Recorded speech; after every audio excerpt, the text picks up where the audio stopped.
Hello there, little one.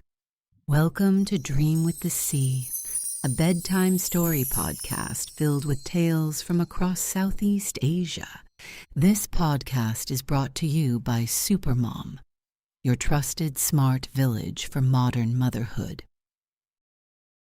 Are you tucked in and ready to dream with the sea tonight? Good. Let's get your body ready for sleep. Start by wiggling your toes, just a little, and then let them rest. Now your fingers. Give them a soft little stretch and let them go still. Let your shoulders sink down, away from your ears, nice and soft. And let your head feel heavy on the pillow, as if the pillow is giving you a gentle hug. Now we are going to take 3 slow breaths together. Breathe in through your nose. 1, 2, 3. And let it out slowly, like a tiny breeze. Again, breathe in. 1, 2, 3. And out, nice and slow. One more time. Breathe in. 1, 2, 3. And breathe out. Lovely. It is now story time. Close your eyes. Get comfortable. And let tonight's story begin. Tonight's story is about a little boy named Arif. Arif loved going to the park. He loved playing on the swings and the slide, sitting under the tree with an ice cream bought from the ice cream man. But most of all, he loved the sand pit, because the sand pit was where he built things with Kai. Kai lived just down the road. He had quick hands and a big laugh, and whenever the two of them got together with a bucket and a shovel, they could build something wonderful. Today they were building a sandcastle. It is going to be the biggest sandcastle they had ever tried. Arif had been looking forward to this day for a very long time. Kai was sick last week, so they couldn't play together. After doing his homework, Arif made his way to Kai's house before heading to the park together. "Hi, Auntie," Arif greeted when Kai's mom opened the door. "Is Kai ready to play?" "Hello, Arif," Kai's mom said. "Kai will be ready soon. I heard him say the both of you will be building sandcastles today." "That's right," said Arif excitedly. "The biggest sandcastle ever."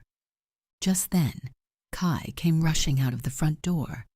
"See you later, Mom," he called out before racing Arif to the park.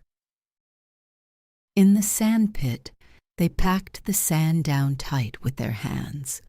They smoothed the walls. They carved a little doorway with a stick and dug a moat around the outside with their shovel. Slowly but surely, their sandcastle became bigger and bigger. "We need a flag," said Arif. "All good sandcastles have flags." He found a small leaf and stuck it on top. "It is perfect," Kai said.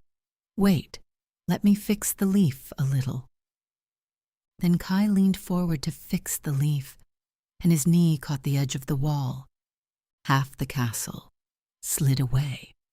The doorway crumbled. The moat caved in. The little leaf flag fell sideways into the sand. Arif stared. His mouth went tight. His hands curled into fists at his sides. "You ruined it," Arif said. His voice was hard and flat. "I did not mean to," said Kai. "It was an accident." "You always do that. You always ruin things." Arif did not really mean that. Kai did not always ruin things, but the words came out anyway, the way words sometimes do when your chest feels too full. He was just disappointed because he had been looking forward to this day for so long. Kai's face turned into a frown. He looked at Arif before he stood up, brushed the sand from his knees, and walked away across the park. He did not say goodbye. Arif sat in the sandpit, alone, beside what was left of their castle. He did not try to fix it. He did not feel like building anything at all. He looked across the park. He could see Kai walking slowly toward the gate, his head down. Arif's chest still felt tight, but now it was a different kind of tight. He let out a big sigh. "That is a big sigh for such a small boy," said a warm voice. It was Arif's grandmother. She had been sitting on the bench under the big tree, keeping an eye on the two boys. "Kai went home," Arif said quietly. "I see," she said. "Why did he leave? The both of you looked like you were having a lot of fun." He told her about the castle, about the wall crumbling, and about what he said. "I told him he always ruins things," Arif said, "but he does not." Arif's grandmother just smiled and brushed his hair off his face. "Sometimes," she said, "when we feel hurt, we say things that we don't mean. And even though we don't mean them, they hurt, too." Arif looked down at his sandy hands. "Do you think Kai will still want to be my friend?" he asked softly. "Of course," said his grandmother. "The two of you are very good friends. I'm sure you know what you have to do." Arif quickly stood up and walked towards Kai's house. When he rang the doorbell, Kai's mom answered the door. "Hello, Arif. Are you looking for Kai?" she asked, a knowing look in her eyes. "Hi, Auntie. Yes, I was hoping to talk to him," Arif said nervously. Kai's face peeked out from behind his mom. His eyes were still a little red. "I am sorry," Arif said. "I did not mean what I said. You do not ruin things. You make things better." "I am sorry too," Kai said, "for ruining the castle." Arif shook his head. It was an accident. "Do you want to build another sandcastle? We can make it even bigger." Kai grinned excitedly. "Can I?" he asked his mom. "Of course you can," she said. "Just make sure you're home in time for dinner."